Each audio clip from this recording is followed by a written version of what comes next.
Neste vídeo, vamos conhecer a respeito da primeira vulnerabilidade na lista do OWASP Top 10 de 2017, Injection. Falhas de injection ocorrem quando dados não confiáveis são enviados para o interpretador. É muito comum, nas aplicações, serem utilizadas queries que concatenam a entrada do usuário dentro da string.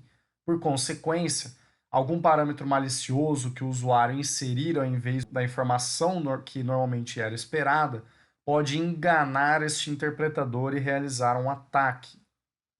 Considere uma aplicação como essa seguinte. Eu insiro um ID do usuário e ela me retorna o primeiro nome e o sobrenome. Simples assim. Porém, o que acontece nessa aplicação se ao invés de inserir um número, eu insiro aspas simples? Ela me retorna uma mensagem de erro não esperada. Muito provavelmente, a aplicação utiliza uma chamada com mais ou menos da seguinte forma. A query está chamando selecione nas first name e surname, provavelmente, porque são os itens que estão me sendo apresentados, estou assumindo isso. From, não sei o nome da tabela. Where user ID, que é o parâmetro que eu estou inserindo, seja o valor que eu realmente estou inserindo nesse campo. Bem, percebam que quando eu inseri aspas simples, ocorreu um erro na sintaxe porque eu tenho umas aspas sobrando. Eu abri aqui e não fechei, por isso que ele ocorreu um erro. Para isso não acontecer, provavelmente eu teria que inserir mais uma aspa simples. Mas quando eu faço isso, tem algumas coisas que posso fazer por causa da maneira como essa chamada foi construída. Uma bem clássica para ataques de SQL injection seria eu utilizar o OR 1 igual a 1 e não fecho as aspas.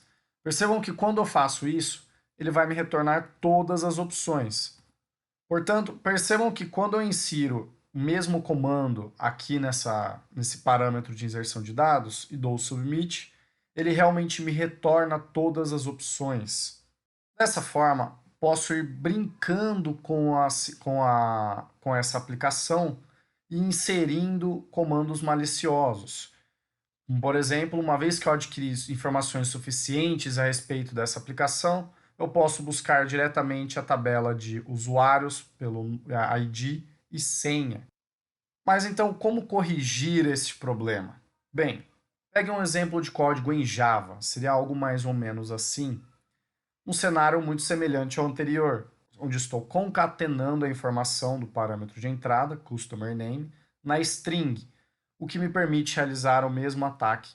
A melhor maneira de corrigir esse tipo de problema seria separar a requisição da solicitação do parâmetro de entrada, ou seja, utilizando queries parametrizadas, por exemplo, o prepared statement. Assim, a aplicação primeiro irá carregar a string e qualquer parâmetro que for inserido, ele não será concatenado, mas sim apenas buscado no banco de dados e literalmente o parâmetro que foi inserido. Alguns exemplos de inputs maliciosos que exploram esse tipo de falha podem ser vistos aqui.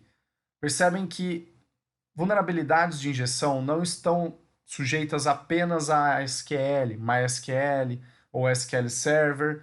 Eu posso ter parâmetros de entrada concatenados na requisição, permitem que eu insira comandos maliciosos. Portanto, LDAP, XPath, ou até mesmo o prompt de comandos, uma shell.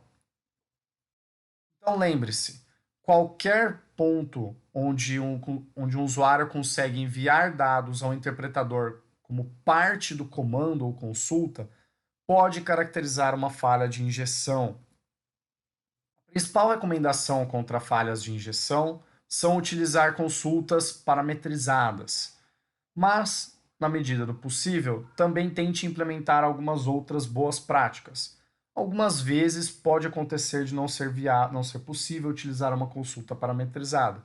Nestes casos, pelo menos realize o escape dos dados, ou seja, sempre que um usuário inserir dados neste parâmetro, será inserida uma barra invertida antes de cada caractere especial. Assim, esse caractere se tornará algo inofensivo. Além disso, lembre-se de implementar o princípio do menor privilégio e Tente sempre fazer validação positiva. Todos os dados de entrada precisam ser validados sempre. E a validação positiva, através de whitelists, auxilia nessas situações.